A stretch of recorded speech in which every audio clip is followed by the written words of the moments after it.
So why don't we get started? We've changed the order a little bit of the speakers in the panel. I'll be going first. I'm Madeleine Sorapure, and I'll begin with a brief overview of our panel and of our cohort. Our cohort is looking at the transfer of skills and knowledge in professional writing students who are also working in non-academic settings, in internships or in service learning projects. We ask students to reflect on their experiences with an eye toward gaining a better understanding of where, how, and why transfer between academia and the workplace was taking place or was not. Stuart, Blythe, and I gathered screencasts from approximately 40 professional writing students working in internships. We have nearly 200 screencast reflections, and we've looked in detail at approximately 25 thus far. So we have a lot more to look at. Rebecca gathered 10 written reflections and a reflective final exam from 14 students in a service learning course on grant writing for nonprofits. Actually, I can, there. What we'd like to do today is articulate tools and terminologies that can give us a different and hopefully better view of transfer as it occurs with professional writing students in transformational, transitional experiences, as they take on new projects and interact in new ways with colleagues and supervisors and classmates. For all of us, this is a work in progress, I hasten to add, as we're refining our approaches and meshing them with existing research. So moving on to my presentation, I'm focusing on one aspect of our study of professional writing students, which is our use of screencasting as the medium for students' reflection about transfer. Many scholars have noted that reflection, metacognition, or mindful abstraction is integral to the transfer of knowledge and skill. To quote one of our own, Dana Driscoll, reflection allows us to ask students to be metacognitively aware of their own learning processes, to connect that learning to other places, and to critically reflect on their successes and struggles as writers. These reflections then give us, as researchers, a window into the mind of the student and his or her processes. Reflection is done primarily, or really almost always, in writing, at least in the literature on reflection that I've read. Paying attention to the medium in which reflection occurs reminds us that it's not really a window we have, but rather a lens or a perspective that reveals certain things and not others. Or perhaps what we have is one window among several. In other words, reflection is mediated in particular ways when it's externalized and articulated in writing.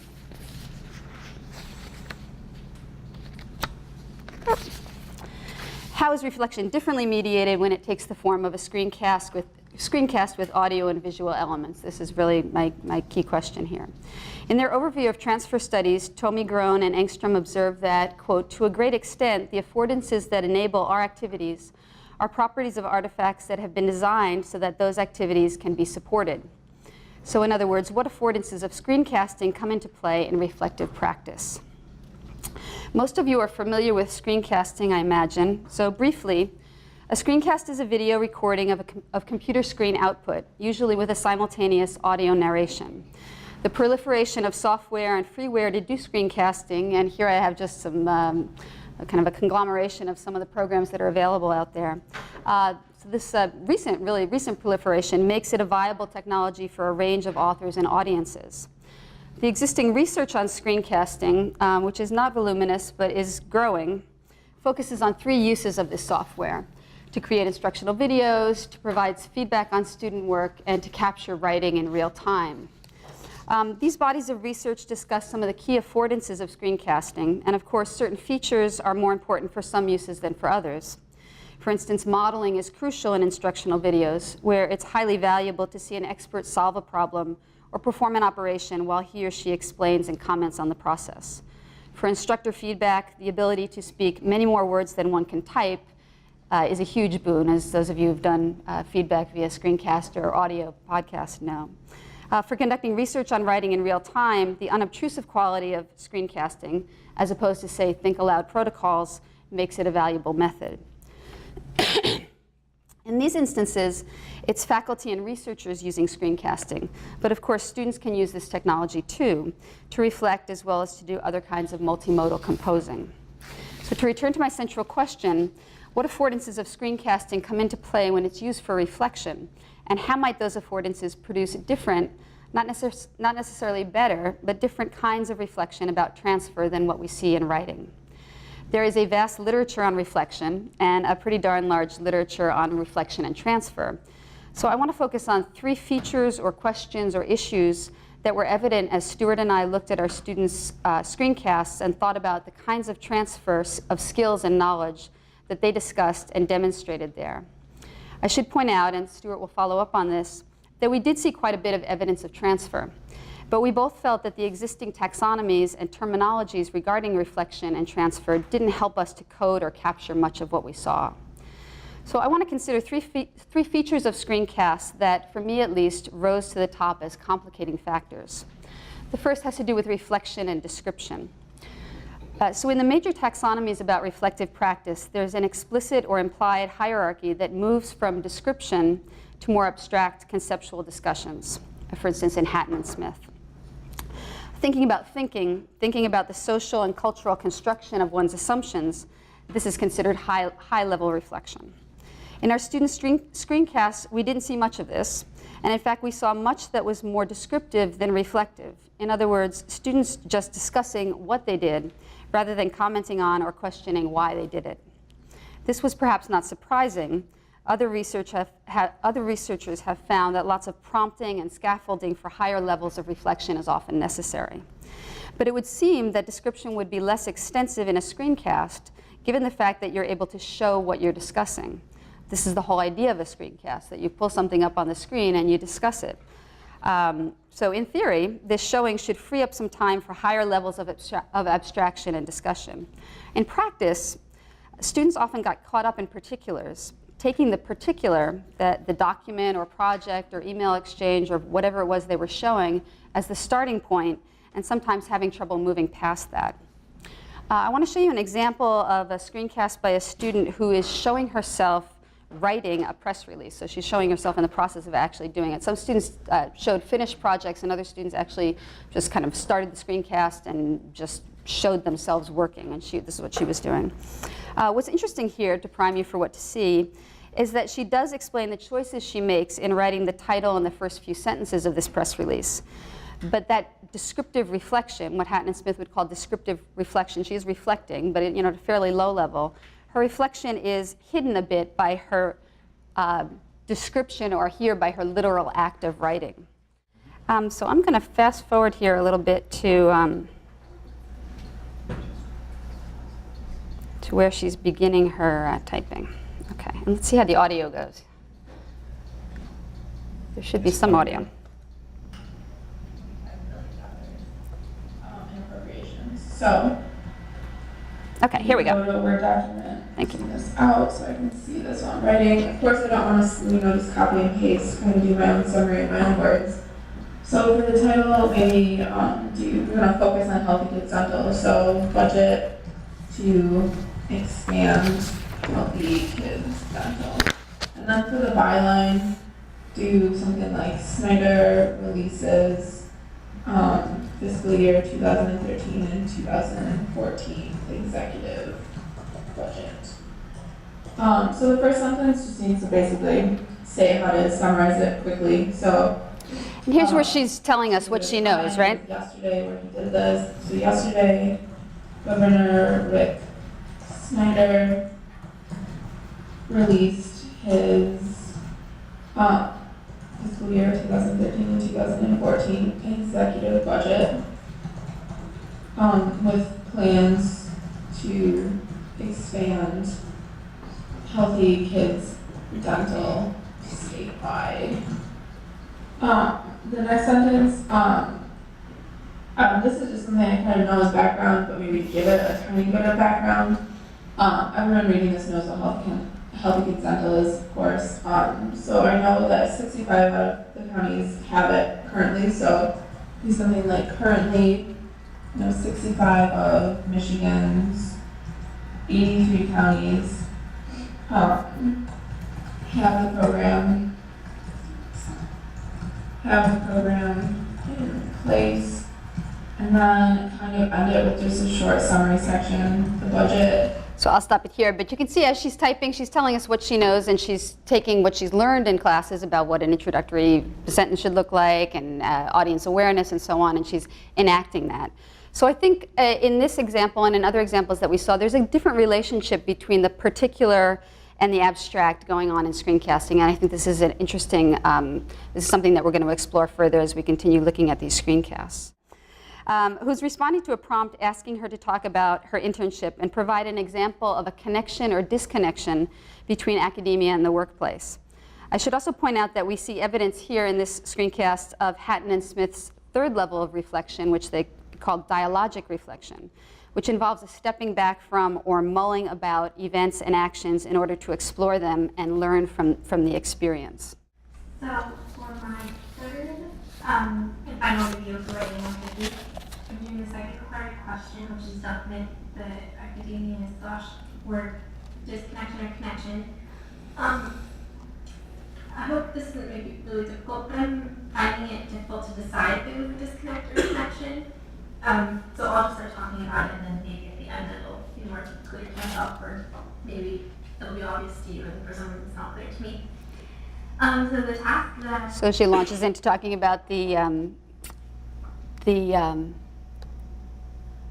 project. Oh wow, I did that myself. That's great. I'm getting the hang of it.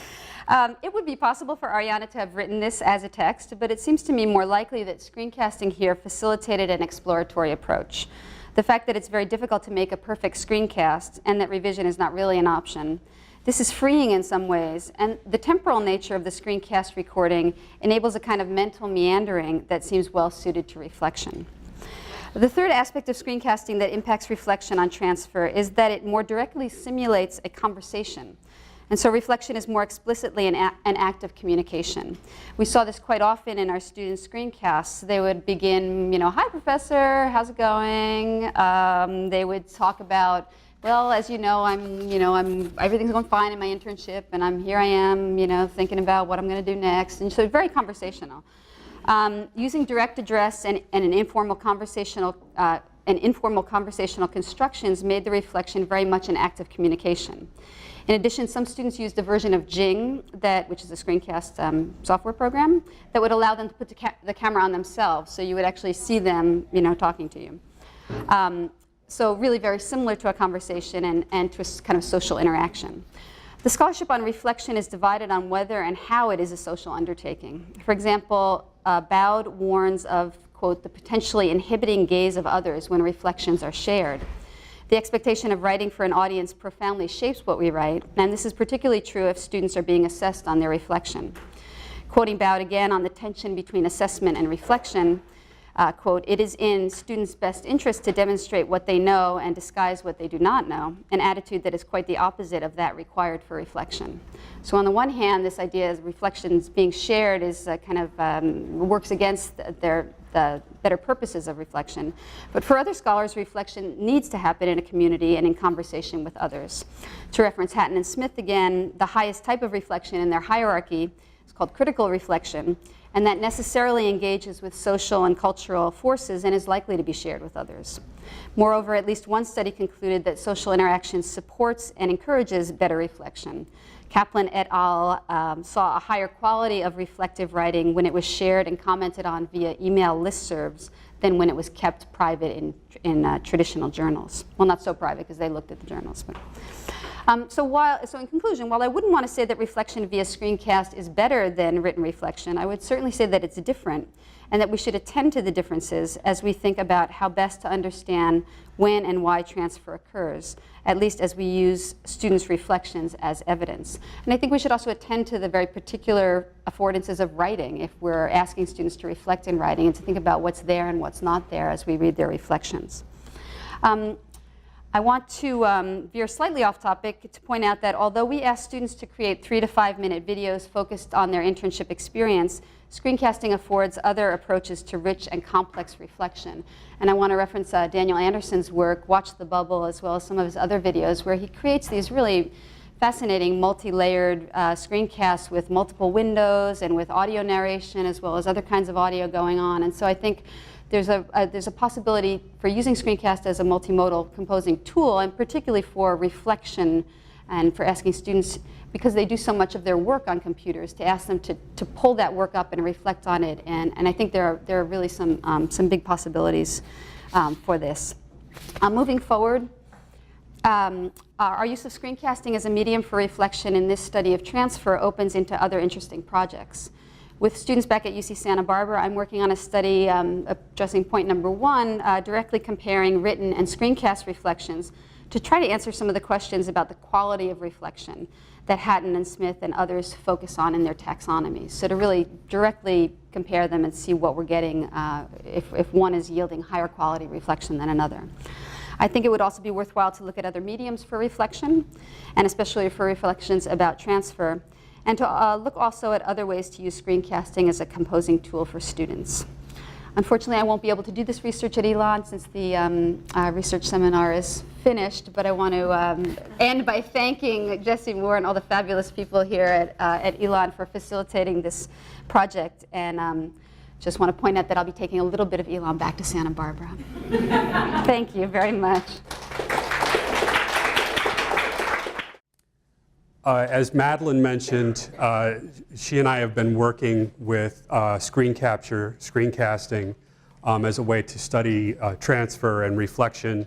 And my part of the panel is to talk to you about kind of a conundrum that we faced at some point when we started getting a lot of feedback. The conundrum starts from the question of whether transfer occurs or not, and if it does occur, when. As some folks have mentioned that sometimes, especially if you're looking through certain social theories, it's difficult to know whether classroom simulations, classroom work transfers to the workplace, or how well it does. So there's a bit of a question that Doug Brent recently in 3Cs and in the Journal of Business and Technical Communication defined as glass half full, glass half empty kinds of approaches. The people who take a glass half empty approach would say that the social settings are so different, that the rhetorical situation, the genre situations are so different that transfer is inhibited, that is very difficult. The problem that occurred for us is that when we were looking at our interns, we weren't seeing that. We were seeing interns who were really doing some amazing transferring or adaptations, transformation. And so my question was, why are we seeing this? So I want to give you an example. This is Julia Fellows, is one of the students who's let us look at her videos. Play again. Oh, it's where it wants to be. To give you a sense of what you're going to see here, Julia is talking about teaching herself to write a press release. She's never written a press release before, and she has to write one for her internship, and what she's going to show us is how she taught herself to do it. I'm just going to give you about a minute of this, but that's what she's up to. I just Googled how to write a press release. Yeah, we'll go. That's good. And you can hear it. And I looked at several different articles, but this was the best one that I came up with. She looked at several, right? I tried to look on Purdue Owl, but didn't have very much luck. So this one was really great because it broke it down step by step. And I tried to follow it as best I could. I also looked at a few different examples of first. She looked for models. She looked for. So here is the original draft of the press release. Obviously, it would appear differently in a newspaper, but because this is being sent out over a listserv, this is the format that it is sent out in. She knows that a press release has a newspaper look and on a listserv look. She knows she's on a listserv and who she's sending it to. She's walked into a situation and figured it out. She also ultimately, she'll show you that she gives it to her supervisor. They talk about it. She revises it. And she's really, I think, very successful. And her supervisor would tell you, very successful in that. So part of the problem then for me is when we talk about glass half full and half empty is, I'm seeing quite a bit of half full or even more than half full. Now part of it is probably because these are interns who are juniors and seniors in a vertically integrated writing program, professional writing program. So part of it is they've learned how to learn to write. But also part of it, I think, is that some of the theory we use to talk about transfer may not be as helpful as it could be. And so one of the indications to me from that came when I was reading two things. I was reading Doug Brent, his articles, and I was reading Anthony Giddens' The Constitution of Society. And Brent said that since writing studies began applying situated learning and activity theory to the question of transfer, we began to question it. So to me, so the theory makes us question it. So my thought was, well, maybe the instruments that we use to look at transfer don't reveal what we need. And to me, a theory is an instrument, right? A theory gives us the terms that tells us what to look for. And so maybe we're using an X-ray when we really should be using an MRI, right? And these are an X-ray and an MRI of the same 64-year-old woman, right? They show very different things. So my potential problem is that I think activity theory, which has been cited a lot, which gets cited and used quite often, activity theory sort of black boxes the subject, and transfer is about the subject perceiving one situation in another. And so activity theory to me is problematic for transfer. It's not problematic in general. I'm not saying generally there's, there are problems with activity theory. And as a matter of fact, the reason this pops up to me is that's where I went first, right? Activity theory is the first social theory that I brought. But the problem is it didn't give me terminology to talk about what the subject does when she transfers from one site to another, or at least the parts I was reading. I have this fear that there's one of you is going to say, oh, if you'd have read this, right? The problem has been expressed by others. Albert Bandura from Stanford, who has written about writing a self-efficacy and human agency. He points out that some theories of consciousness are conceptually problematic because they omit prime features like subjectivity, deliberate self-guidance, reflection, right? Those terms are missing. So my question then is, well, what do we need? What kind of terms do I need to help me talk about these videos that I'm seeing? Does that make sense?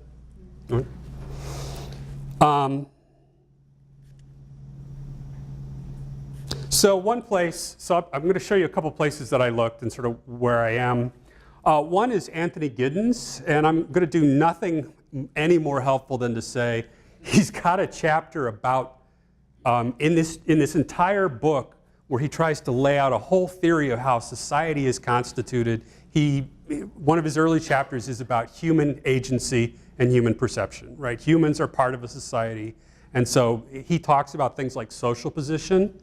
I believe Elizabeth Wardle and Kevin Ruzin, and I'm sorry I forget the third, they'll be talking about this next session about individual social factors in transfer. I think when Giddens says social position, he's talking about a similar thing.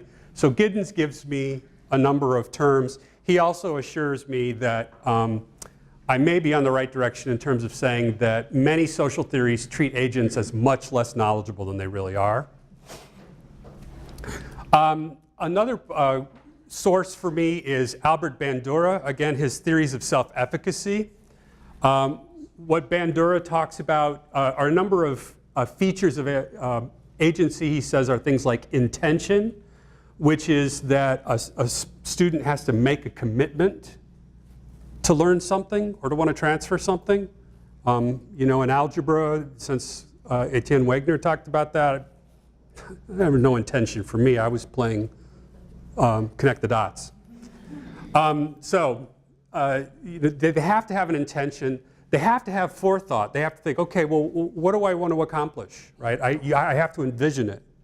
And as a matter of fact, there is a school of cognitive psychology that is looking at the fact that forethought and action in the brain looks the same. In other words, by creating forethought about what I'm going to do, they're essentially seeing what they're going to do. And when they do it, the same part of the brain is activated. They can also do it looking at others. If they know what the activity is, they can watch somebody else, and they can pretty much, that there's not much difference between forethought and intention, right?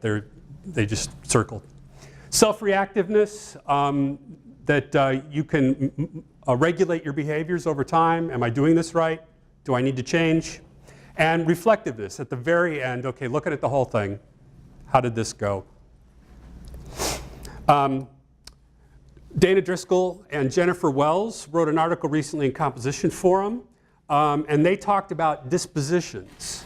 That in order to transfer, a learner needs certain dispositions. And I don't think they're offering an exhaustive list, but they're saying, here's 4 that we saw. One is value. In other words, the student needs to feel that she's going to gain something from this effort, right? Which again goes back to trigonometry or whatever. I didn't see the value. What am I going to gain from that, right? Self-efficacy, they borrow from Bandura. The student has to believe that if I put in some effort, it will pay off, right? I have some control, which is connected to attribution. Have I failed in the past, and was it my fault, or was it someone else's fault, or something else's fault? And then self-regulation. So you can see that some of these things overlap, right? So what I'm trying to do is get a sense of what of these do I want to borrow, and how do I want to lay those out? And essentially what I got to were these 4. And at this point I'm telling you sort of this is the set that I got to as Madeleine and I have said, well, how are we going to talk about this? Essentially there are 4 things. Activity theory is still important because we have to have a subject perceiving a situation. Or what do they think the situation is? What's the problem that I have to solve? What's my role in it? What's my social position compared to others, right?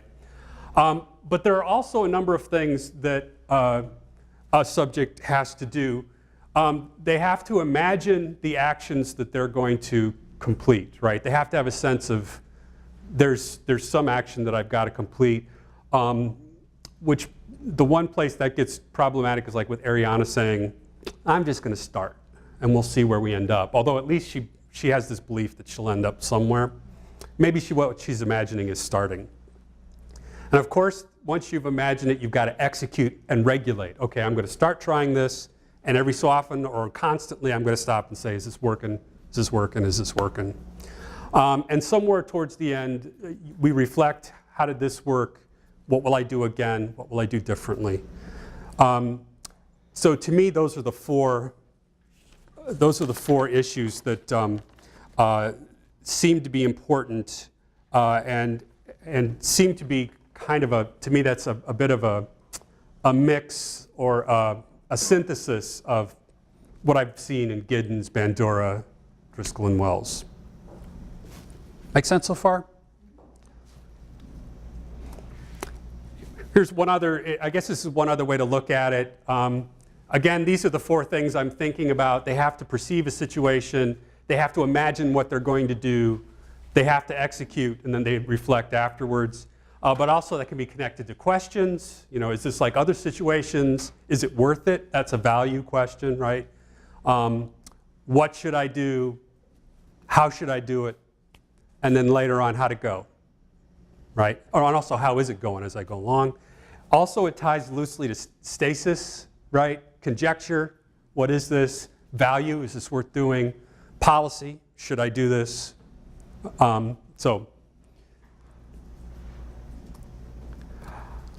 There's one other piece of the puzzle that I have loosely fitting together, and that's Anne Beaufort's 5 domains of knowledge. An expert writer, Anne Beaufort says, has some knowledge of the discourse community that she's working in, has some subject matter knowledge, has some genre knowledge, understands how the particular type of document she's writing is being put together. has some rhetorical knowledge about purpose, audience, organization, and writing process knowledge. How do I go about this? And ultimately, I'll try to put all these things together in a mess. Well, I'll do it right now.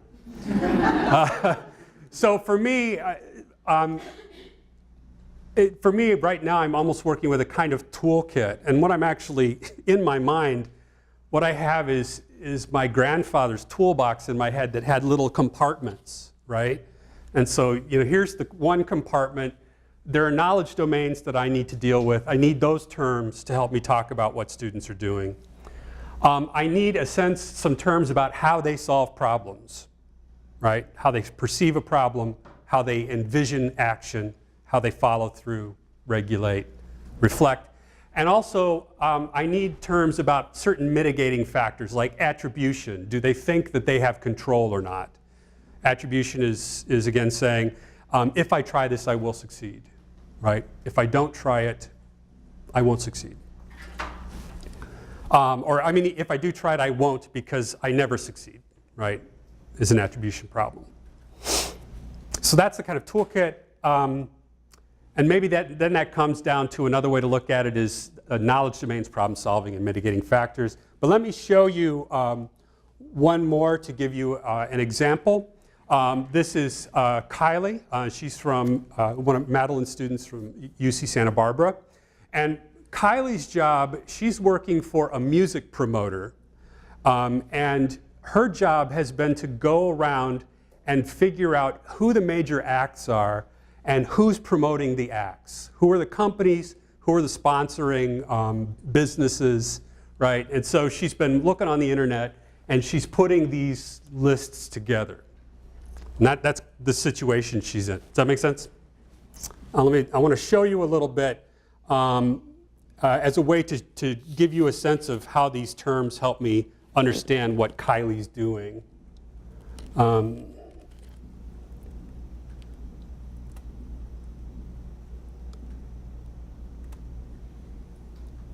It's interesting because there was not so much writing as it was compiling information. I'm very used to, writing papers and stuff like that, and so I was expecting a little bit more writing to be prevalent in this internship. And I did compile a lot of information, but instead of having it.